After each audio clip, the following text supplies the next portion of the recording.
파스콘 토요일교 문화 인사드립니다. 수요 기독교 핵심 길라잡이 시간 현월TV 윤목사입니다. 우리가 지금 수요일을 통해서 별개 신앙 고백서를 공부하고 있습니다. 이번 주에는 이제 20조를 공부할 차례죠. 20조를 공부할 차례인데요. 먼저 관련한 주제의 말씀을 읽고 시작하겠습니다. 두 군데입니다. 로마서 5장 8절의 말씀과 요한일서 4장 9절로 10절입니다. 로마서 5장 8절입니다. 우리가 아직 죄인 되었을 때 그리스도께서 우리를 위하여 죽으심으로 하나님께서 우리에 대한 자기의 사랑을 확증하셨느니라. 아멘. 요한일서 4장 9절로 10절입니다. 하나님의 사랑이 우리에게 이렇게 나타난 바 되었으니 하나님이 자기의 독생자를 세상에 보내심은 그로 말미암아 우리를 살리려 하심이라.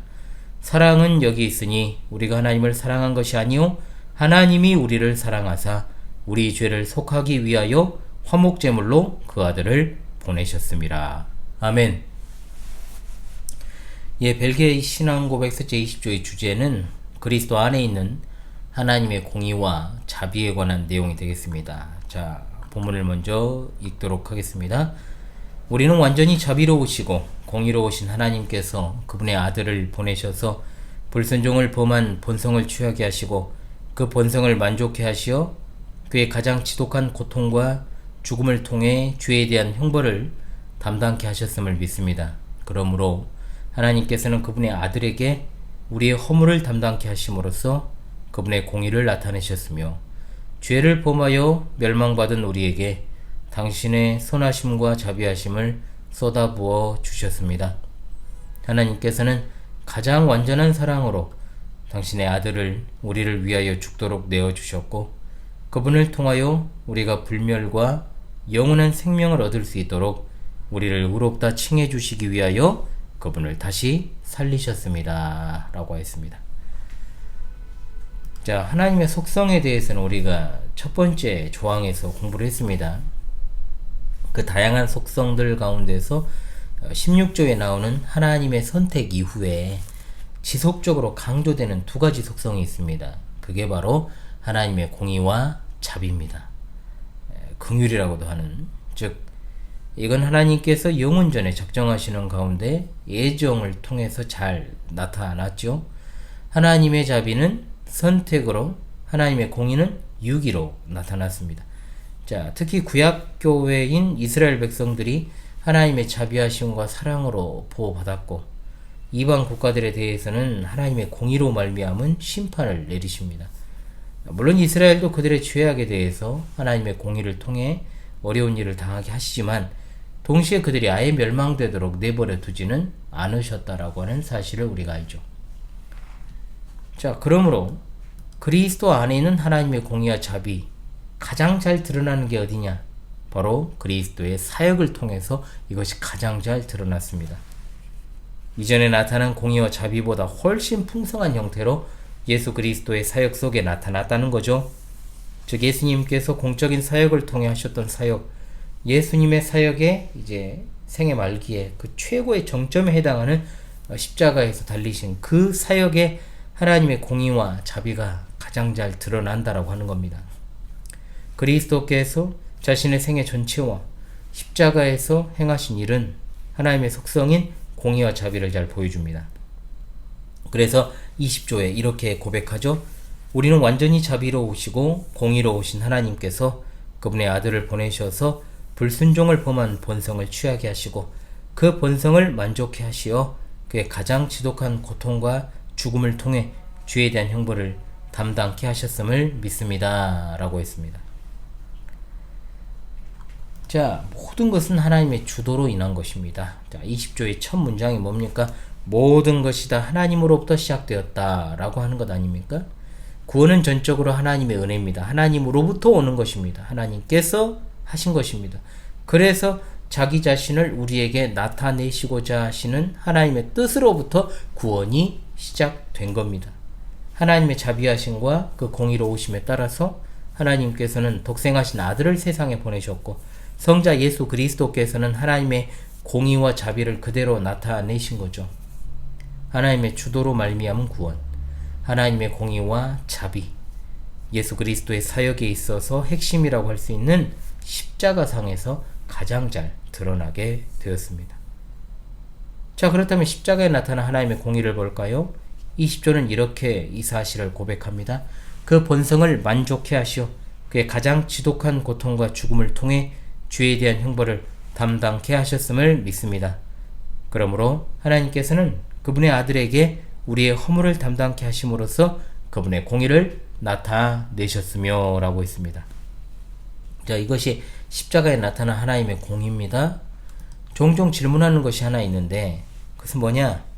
왜 예수님은 꼭 죽음을 통해서 우리를 구원해야 했느냐? 저도 이런 질문 많이 받았어요, 예전에. 굳이 이렇게 해야 했냐? 여기에 대한 대답은 명확합니다. 하나님의 공의를 만족시켜야 했기 때문이다. 예수님께서는 십자가에서 하나님의 공의를 만족시키셨습니다. 하나님의 공의가 없었다면 굳이 예수님께서 십자가에 달려 죽으시는 것을 통하여 우리를 구원하실 필요가 없고 그저 하나님의 죄 용서함의 선포로 충분했을 것입니다. 그러나 하나님의 공의는 그런 방식을 용납하실 수 없었습니다. 하나님의 공의는 죄에 대한 형벌을 요구합니다. 자, 우리는 죄에 대한 대가를 반드시 치러야만 했습니다. 하나님의 공의로우신 속성은 죄를 그냥 넘기실 수 없고 반드시 처벌해야만 합니다. 가장 지독한 고통과 죽음을 당해야만 했습니다. 그렇게 함으로 하나님의 공의를 만족시켜드릴 필요가 있었지만 그 만족하게 하시는 것을 예수님께서 감당하신 겁니다. 예수님이 당하신 형벌로 인하여 하나님의 공의가 만족하게 되었다. 이를 통해서 우리가 알 수 있는 것이 무엇입니까? 하나님께서 얼마나 죄악을 미워하시는 분이신지, 공의로우신 하나님 앞에서 죄에 대한 대가가 무엇인가, 그 죄가 얼마나 무서운 것인지 그리고 무거운 것인지를 십자가를 통해서 알게 하십니다. 그리스도의 십자가와 고난을 통해 하나님의 공의를 보게 되는 것이죠. 그러므로 십자가에 나타난 하나님의 자비하심 우리가 또한 발견할 수 있습니다. 벨기 신앙고백서 20조 이렇게 고백하죠. 죄를 범하여 멸망받은 우리에게 당신의 선하심과 자비하심을 쏟아부어 주셨습니다. 하나님께서는 가장 완전한 사랑으로 당신의 아들을 우리를 위하여 죽도록 내어주셨고 그분을 통하여 우리가 불멸과 영원한 생명을 얻을 수 있도록 우리를 의롭다 칭해 주시기 위하여 그분을 다시 살리셨습니다. 라고 말입니다.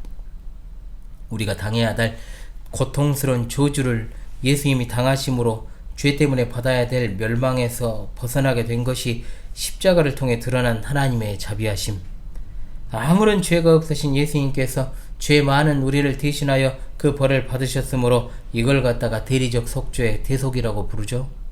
하나님의 자비는 없고 공의만 있었다면 십자가에서 받아야 될 모든 형벌은 우리가 받아야 했고 우리가 감당해야만 했습니다. 그러나 하나님의 자비하심이 있어 그 자비는 십자가를 통하여 우리에게 그 자비를 나타내신 것입니다.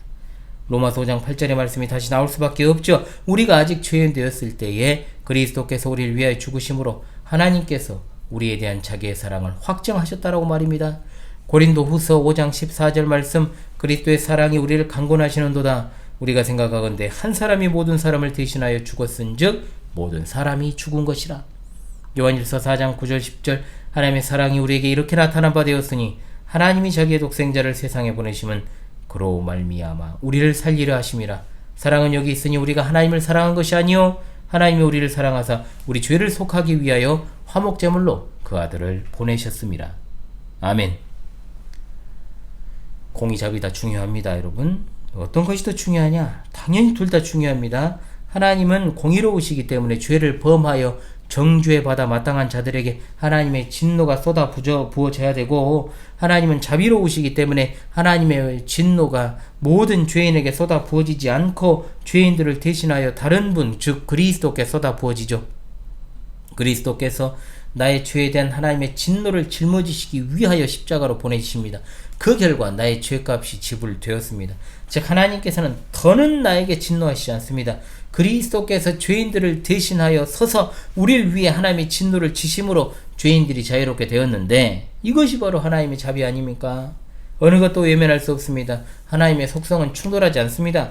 하나님의 자비가 없으시다면 우리를 구원하시지 않았을 것이고, 만약 하나님의 공의가 없었다면 그리스도의 십자가도 없었을 것이니 여기에 하나님의 뜻이 한꺼번에 담겨 있음을 여러분 믿으십니까? 아멘입니다. 여러분, 구원은 다시금 강조합니다. 하나님의 주도로 말미암은 것이다. 시작부터 끝까지 하나님께서 하신 일입니다. 성삼위일체 하나님의 구원의 작정과 섭리가 있었고, 그리고 공의와 자비라는 속성과 하나님의 완전하신 지혜와 의와 거룩함을 통하여서 십자가를 통해서 나타나게 된 겁니다. 십자가는 하나님의 공의와 자비가 조화를 이루는 것이요, 하나님의 지혜를 보여주는 결정판이라고 할 수 있습니다. 우리의 구원은 바로 하나님께서 먼저 찾아오심에서 비롯됩니다. 하나님의 자기 주도적인 뜻, 그분의 선하신 뜻과 사랑에서 비롯되는 것임을 우리는 믿습니다. 아멘. 그러므로 이 모든 사실은 우리의 구원이 바로 삼위일체 하나님의 구원이라는 사실을 알게 합니다. 이거는 하나님의 존재뿐만 아니라 우리의 구원이 삼위일체적이다, 삼위일체와 관련이 있다. 그것은 바로 여러분 간단하게 설명할 수 있죠. 성부 하나님께서는 우리의 구원을 작정하셨고, 성자 하나님께서는 그것을 이루셨으며, 성령 하나님께서는 그것을 우리에게 적용하여 주셨습니다. 그러므로 우리의 구원은 삼위일체적이다라고 말할 수 있는 겁니다. 아멘. 그러므로 결론적으로 우리는 예수 그리스도를 통해 하나님을 바라보는 겁니다. 예수님을 통하여서 하나님의 공의와 자비를 바라보는 겁니다. 십자가에 달리신 그리스도께서는 하나님을 아는 최고의 방법입니다. 그리스도의 십자가 속에 있는 하나님의 거룩하심과 진노를 통하여 하나님의 공의로우심을 바라봅시다. 그리스도께서 십자가에서 흘리신 보혈의 은혜를 바라보며 가장 최악 중에 악의 죄라도 덮으시는 하나님의 사랑을 보면서 우리의 모든 죄를 완전하게 값없이 그리고 영원히 사하시는 하나님의 사랑을 십자가에서 발견해야 될 줄로 압니다. 아울러 우리는 그리스도의 부활로 말미암아 불멸성을 얻을 수 있습니다. 그리스도 바깥에는 죽음밖에 없고, 우리는 죄와 허물로 말미암아 육적으로나 영적으로나 죽어 있었다라고 하는 겁니다. 네, 그렇습니다. 오늘 이제 다른 신앙고백서들의 진술은 하이델베르 교리문답 11문답과 웨스트민스 신앙고백서 8장 5항의 내용을 소개하는 것으로 충분하리라 봅니다. 하이델베르 교리문답 11문답입니다. 그러나 하나님은 또한 자비하신 분이 아닙니까? 답. 하나님은 참으로 자비하신 분이나 동시에 의로우신 분입니다. 죄는 하나님의 지극히 높으신 엄위를 거슬러 짓는 것이므로 하나님의 공의는 이 죄에 대해 최고의 형벌, 곧 몸과 영혼에 영원한 형벌을 내릴 것을 요구합니다. 웨스트민스 신앙고백서 8장 5항입니다. 주 예수께서는 완전하게 순종하시고 그가 영원하신 성령을 통하여 하나님께 단번에 드리신 그의 완전한 순종과 자신의 희생 제사에 의해 그의 아버지의 공의를 충분하게 만족시키셨다. 또 그는 성부께서 그에게 주신 모든 자들을 위해 단지 화목뿐만 아니라 하늘나라에서 늘 영원한 유업까지 값주고 사시었다. 할렐루야. 아멘. 예, 여러분, 이번 주는 벨기에 신앙고백서 제20조 그리스도 안에 있는 하나님의 공의와 자비에 대해서 살폈습니다. 얼마나 여러분 놀라운 복음입니까? 다음 시간 21조로 다시금 찾아오겠습니다. 지금까지 수요 기독교 핵심 길라잡이 시간 희원월TV 윤목사였습니다. 여러분 이 시간도 함께 해주셔서 감사합니다.